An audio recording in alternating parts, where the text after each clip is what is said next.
साक्षात् परं ब्रह्म तस्मै श्री गुरुवे नमः। ध्यानमूलं गुरुर्मूर्ति पूजामूलं गुरुपदं मंत्रमूलं गुरुर्वाक्यं मोक्षमूलं गुरुकृपा। बोलिए सद्गुरुदेव भगवान की जय, सच्चिदानंद भगवान की जय। आज का बड़ा अच्छा प्रसंग है। किसी जिज्ञासु ने हमसे पूछा कि महाराज जी, चंद्रमा में चेतना क्यों नहीं है, जीवन क्यों नहीं? चेतना माने जीवन, जीवन क्यों नहीं है, चेतना क्यों नहीं है? आध्यात्मिक दृष्टि से आप बताएं, ऐसा क्यों है? आप कहते हैं कि हर व्यापक सर्वत्र समाना, प्रेम से प्रकट होए में न जाना, और वो कण-कण में व्याप्त है परमात्मा, सबके अंतःकरण में, कण-कण में भी है, समस्त ब्रह्मांड के कण-कण में है।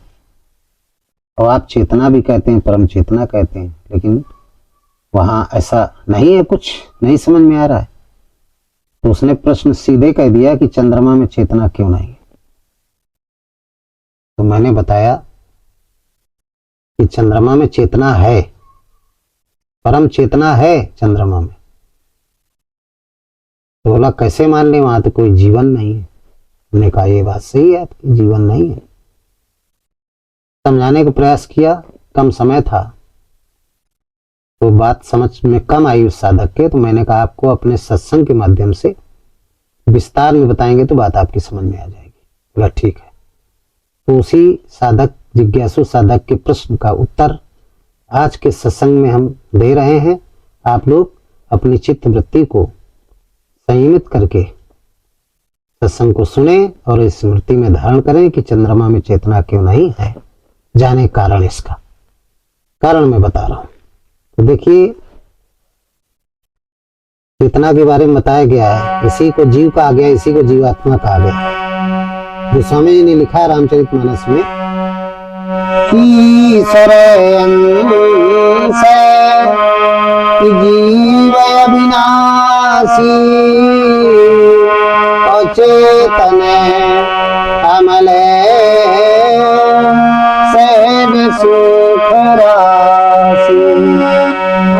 ईश्वर अंश जीव अविनाशी, अचेतन अमल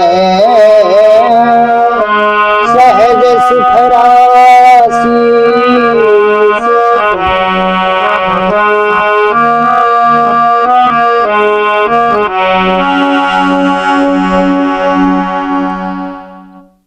ईश्वर अंश जीव अविनाशी, चेतन अमल सहज सुख राशि। ये जो जीव है, जिसको चेतना कहते हैं, जीवात्मा कहते हैं, ये ईश्वर का अंश है, एक टुकड़ा, एक पार्ट है। चेतन है, अमल है, सहज सुख राशि, सच्चित आनंद है। संक्षेप में कहेंगे सच्चित आनंद, चेतन अमल सहज सुख राशि, यानी सच्चित आनंद है और कण कण में व्याप्त है, हर जगह। तो समझना पड़ेगा। तो देखिए, जीवात्मा परमात्मा यानी आत्मा, आत्मा को ही परमात्मा कहते हैं, परमात्मा को ही आत्मा कहते हैं। और उसकी एक किरण है जीवात्मा।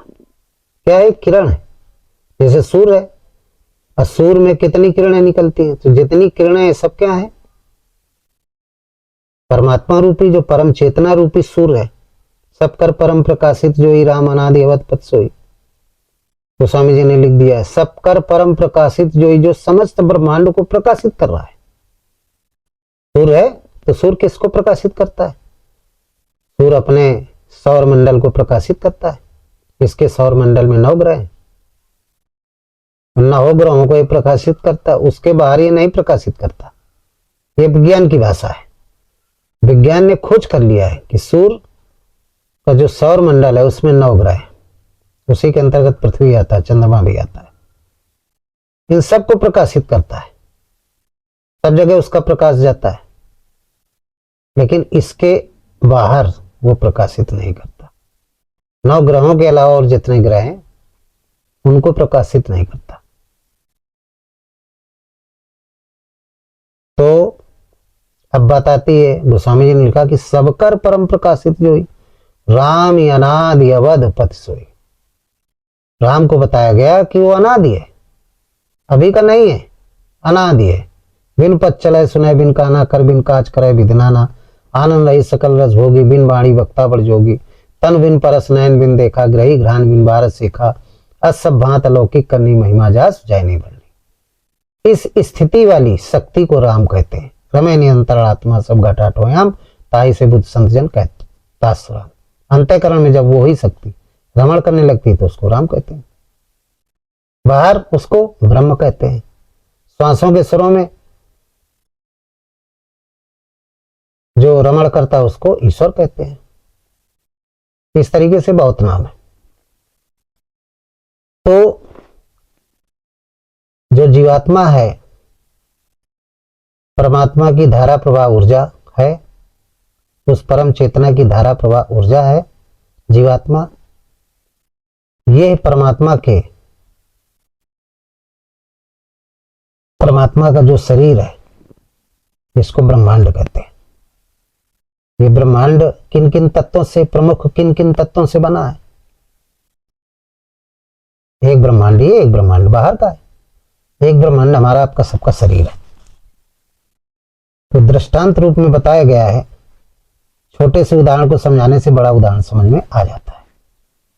तो जो अपना शरीर है, शरीर रूपी ब्रह्मांड है, इसको गोस्वामी जी ने लिखा है कि किन किन तत्वों से बनता है, तो उसके बारे में बताया है। क्या कि क्षिति जल पावत और गगन समीरा, और पंच रचित ये अधम शरीरा। क्षिति जल पावत गगन समीरा, पंच रचित ये अधम शरीरा। पंच रचित ये अधम शरीरा। क्षिति जल पावक गगन समीरा, पंच रचित अधम शरीरा। ये 5 तत्वों से, एलिमेंट से बना हुआ है। क्षिति जल पावक गगन और समीर। क्षित माने पृथ्वी, धरातल, पावक अग्नि, जल पानी, गगन गुरुत्वाकर्षण। गगन कहते हैं गुरुत्वाकर्षण को, गुरुत्वाकर्षण, वातावरणीय गुरुत्वाकर्षण। और समीर माने हवा, वायु। ये 5 तत्वों से ये भी शरीर बना है। इन 5 में कोई एक तत्व निकल जाए तो शरीर निष्क्रिय हो जाता है। और इन्हीं 5 तत्वों से पूरा ब्रह्मांड बना हुआ है। ये प्रमुख तत्व है प्रत्यक्ष रूप से। जैसे दिशाएं 4 होती, पूरा पश्चिम उत्तर दक्षिण, लेकिन इसके अलावा भी 4 और होती। जो कोना, उनको भी दिशाएं, 2 दिशाओं के बीच की कोना जो होता है उसको भी दिशा, तो 8 कह देते हैं। ऐसे प्रत्यक्ष रूप से 5 तत्व है, वैसे तो बहुत तत्व है। तो ये प्रमुख तत्व हैं, जिनसे जाने कितने तत्व निकले हैं, करोड़ों तत्व निकले हैं ब्रह्मांड में। तो प्रमुख 5 तत्व हैं। इन 5 तत्वों से ये अंदर का भी ब्रह्मांड बना है और बाहर का भी ब्रह्मांड बना है। अब प्रश्न क्या है, चंद्रमा में चेतना क्यों नहीं है? इसका कारण हम बता रहे हैं आपको। तो देखिए, जो क्षिति जल पावक गगन समीर, यानी क्षिति जल पावक गुरुत्वाकर्षण और समीर हवा, इन सभी का जो मिश्रित रूप है, इन सभी का जो मिश्रित रूप है, मिला हुआ, उसको क्या कहते हैं? ब्रह्मांड कहते हैं। और इस मिश्रित रूप से सब में ऊर्जा है। क्षिति में भी ऊर्जा है, जल में भी ऊर्जा है, अग्नि में भी ऊर्जा है, गुरुत्वाकर्षण में भी ऊर्जा है और वायु में भी ऊर्जा है। तो सभी ऊर्जाओं का मिश्रित रूप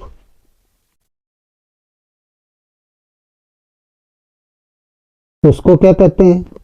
उस मिश्रित रूप वाली ऊर्जा को चेतना कहते हैं। मिश्रित रूप वाली ऊर्जा को चेतना कहते हैं। बहुत समझने की बात, हम साइंटिफिकल रूप से भी बता रहे हैं, आप लोग वैज्ञानिक दृष्टिकोण से भी बता रहे हैं और आध्यात्मिक भी बता रहे हैं। बड़ा गूढ़ रहस्य है, बड़ा चिंतन का विषय है, इसलिए बहुत सरल भाषा में, बिल्कुल गांव की भाषा में, शुद्ध हिंदी में आप लोगों को बता रहे हैं। कि, और क्रम से बता रहे हैं, सिस्टमेटिक बता रहे हैं आप लोगों को। ये भी नहीं कि जड़ कहीं पत्ता कहीं, ऐसा नहीं, सिस्टमेटिक क्रमबद्ध बता रहे हैं आप लोगों को। क्षिति जल पावक गगन समीरा, हमने गोस्वामी जी की इस चौपाई को लिया है, इसलिए इस चौपाई को सभी लोग जानते हैं जो रामायण पढ़ते हैं। क्षिति जल पावक गगन समीर, ये 5 तत्वों से क्षिति जल पावक गगन समीरा, और पंच रचित ये अधम शरीरा, ऐसा लिखा हुआ है। अधम शरीर, अधम इसलिए कि नष्ट हो जाता है, मर जाता है, नाशवान है। तो 5 तत्वों से बना ये शरीर, और 5 तत्वों से पूरा ब्रह्मांड बना है। कोई भी तारा, कोई भी ग्रह, 5 तत्व, 5 तत्व होते हैं, उनसे बना है। इसके बाद कुछ तत्व गायब हो जाते हैं। जैसे मकान है, इस मकान में, ये मकान है जिसमें आप सब लोग रह रहे हैं, तो इस मकान में भी क्या है, आधार चाहिए, गुरुत्वाकर्षण चाहिए। गगन हो गया, चित्ती मिट्टी, आकर्षण नहीं होगा, गुरुत्वाकर्षण नहीं होगा तो गिर जाएगा, टिकेगा नहीं। हमारे आपके अंदर गुरुत्वाकर्षण हो, आकाश रूपी तत्व ना हो, तो आप पृथ्वी पर नहीं टिक सकते हैं, गिर जाएंगे आप, धड़ाम से गिर जाएंगे। और जहां काई होती है वहां गुरुत्वाकर्षण कम होता है, आकाश तत्व कम होता है, तो आप रपट जाते हैं, गिर जाते हैं कि नहीं गिर जाते हैं, आप गिर जाएंगे। तो आकाश तत्व जहां कम है, कम मात्रा है, वहां फिसलने का डर ज्यादा रहता है, गुरुत्वाकर्षण कहते हैं। तो मकान भी आकाश तत्व है, क्षिति यानी मिट्टी, मिट्टी का बना है। जल, जब मकान बनाते हैं तो जल की भी आवश्यकता पड़ती है। समीर, समीर की हवा की भी आवश्यकता पड़ती है, और ताप की भी आवश्यकता पड़ती है। ताप नहीं होगा तो सूखेगा नहीं भाई, घर बना, मकान बना, सूखेगा नहीं, तो फिर उसमें आगे पीओपी पुट्टी नहीं हो पाती है। यानी 5 तत्वों की जरूरत पड़ती है, पकेगा नहीं, ताप नहीं होगा तो पकेगा नहीं। तो सारा ब्रह्मांड इन 5 तत्वों से बना है, अपना शरीर भी 5 तत्वों से बना है। और इन 5 तत्वों की जो 5 प्रकार की ऊर्जा है, ऊर्जा को एक पिंड बना दिया जाए, ऐसे मुट्ठी बना दिया जाए, एक में मिला दिया जाए, समाहित कर दिया जाए।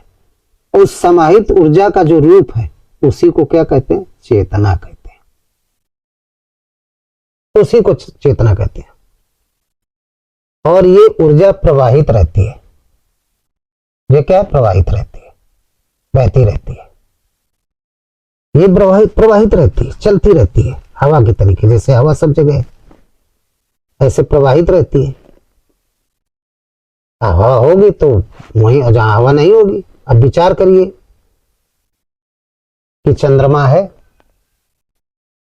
अब चंद्रमा में कहते हैं जीवन नहीं, चेतना माने जीवन, जीवन नहीं। तो जीवन होने के लिए, पृथ्वी में जीवन होने के लिए किन किन चीजों की जरूरत पड़ती है, 5 तत्वों की। क्षिति जल पावक गगन और समीर। हमारे विश्व के वैज्ञानिक गए, देश के भी गए, रिसर्च हुआ कि चंद्रमा में 3 तत्व, तो चंद्रमा में जो 5 तत्व हैं वहां पे कौन कौन तत्व नहीं, एक तो आकाश तत्व नहीं, गुरुत्वाकर्षण बल नहीं, तो आदमी के पैर नहीं टिकते, लहराता रहता है। दूसरा जल नहीं है वहां पे, तीसरा वायु नहीं है। क्या वहां पे सूर्य का प्रकाश पड़ता है तो पावक है, वहां पे ताप है, और क्षिति है, मिट्टी है। 3 तत्व नहीं वहां पे, 3 तत्व नहीं, गुरुत्वाकर्षण नहीं है, जल नहीं है, और वायु नहीं, 3 तत्व नहीं। तो वहां पे चेतना, चेतना तो है, क्योंकि 5 से चेतना बनती है। तो 2 तत्व हैं, 3 नहीं है। तो जहां पे 3 तत्व नहीं होते,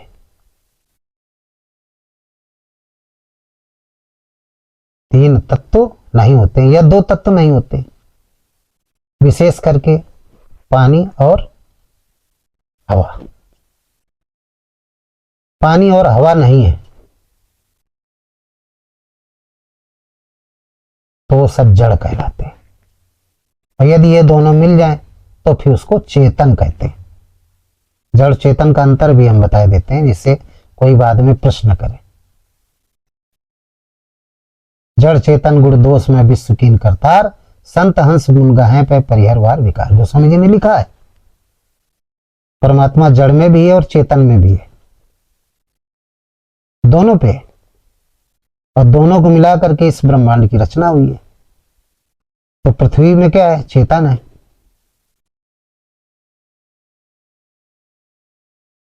यहाँ पे दोनों है, जड़ चेतन है। लेकिन चंद्रमा में केवल जड़ है, चेतन नहीं है। चेतन माने कोई जीव नहीं हुआ, हाँ कोई जीवन नहीं, कोई जीवन नहीं। क्यों जीवन नहीं? क्योंकि वहां पे जीवात्मा जिससे बनती है, जो चेतना बनती है,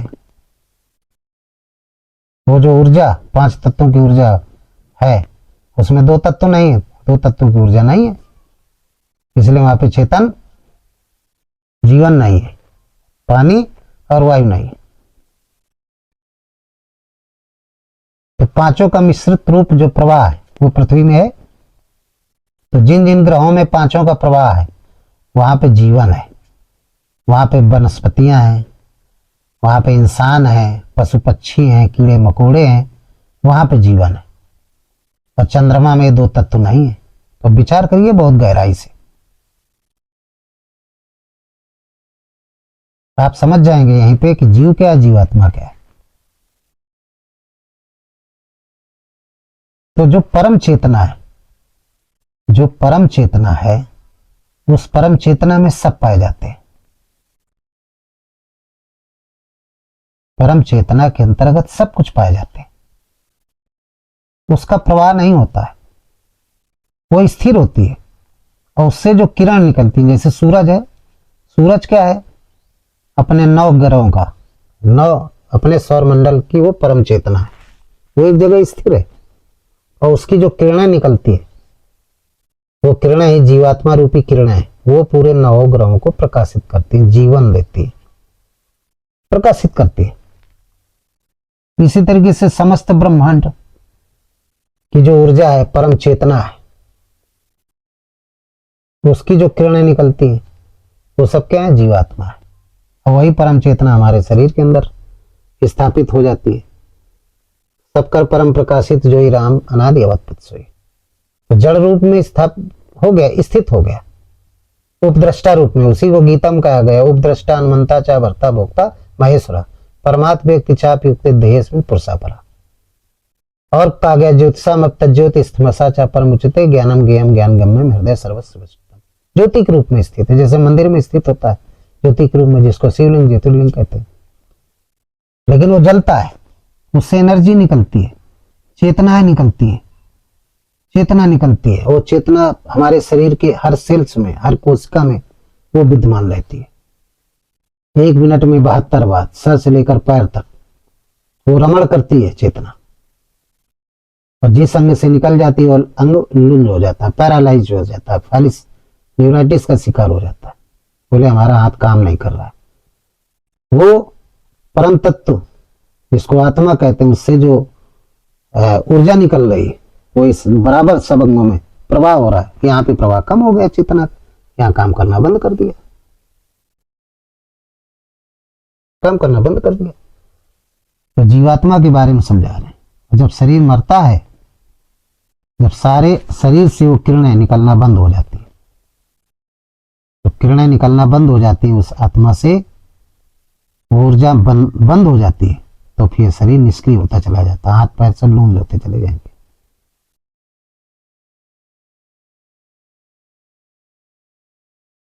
फिर जो स्थिर रूप में है, जिसको आत्मा कहते हैं, निकल जाता है शरीर से, खत्म। बाहर जो प्रवाह चल रहा है उसी में मिल जाता है,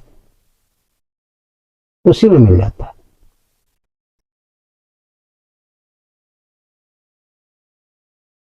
तो कहने का मतलब है कि ये 5 तत्व बहुत आवश्यक हैं। 5 तत्वों, ये 5 तत्व नहीं है चंद्रमा में, इसलिए वहां जीवन नहीं है। चेतना का फ्लो नहीं है, वहां पे प्रवाह नहीं है। चेतना तो है लेकिन स्थिर रूप में, उसका प्रवाह नहीं। और जहां प्रवाह नहीं होता है, जिस क्षेत्र में प्रवाह नहीं होता है, उस क्षेत्र में जीवन नहीं होता है, बिल्कुल वहां जीवन नहीं होता है। वो क्षेत्र बिल्कुल बंजर होता है। जैसे ऊसर होता है और ऊसर में कोई पेड़ पौधा नहीं जल, तो वहां चेतना यानी पानी तत्व की मात्रा कम हो जाने से वहां का जो स्थिति है वो खराब हो जाती है, कोई जीवन नहीं उत्पन्न होता, ऐसे ही मिट्टी बनी रहती है। तो चेतना का मतलब होता है क्षिति जल पावक गगन समीर, ये 5 तत्व हैं। इन 5 तत्वों की जो ऊर्जा है उसका समायोजित यानी समूह रूपी ऊर्जा, सभी ऊर्जाओं को मिला दिया जाए, मिलाने के बाद जो ऊर्जा का रूप बनता है उसको चेतना कहते हैं। और इनमें से कोई भी एक तत्व निकल जाए, एक भी ऊर्जा निकल जाए, तो फिर ये ब्रह्मांड रूपी जो शरीर है, शरीर रूपी जो ब्रह्मांड है, ये बेकार हो जाता है। पेड़ में निकल जाए तो पेड़ सूख जाएगा। तो चेतना का फ्लू है, इसी को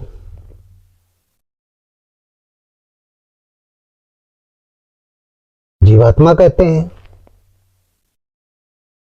प्रमुख रूप से जल और वायु 2 प्रमुख हैं, ये नहीं होंगे तो ये निष्क्रिय हो जाता है, निष्क्रिय हो जाएगा, काम करना बंद कर देगा। हमारे आपके शरीर में पानी की मात्रा कम हो जाए, शरीर ढीला होने लगेगा।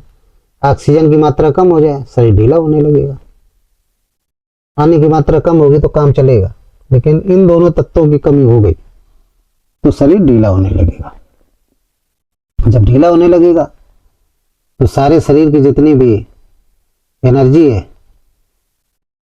लघु चेतना के रूप में, चेतना उस आत्मा की जो शक्ति है लघु चेतना, वो केंद्रित होकर आज्ञा चक्र में आने लगती है। धीरे धीरे सब निष्क्रिय होने लगता है। इसके बाद जितनी भी इंद्रियां कहीं से वो निकल जाएगी। वो तो प्रवाह है, धारा, हवा के माध्यम से, जो वायु तत्व है उसके माध्यम से प्रवाह होता है, वायु के माध्यम से प्रवाह होता है। और वायु नहीं होगी तो प्रवाह नहीं होगा,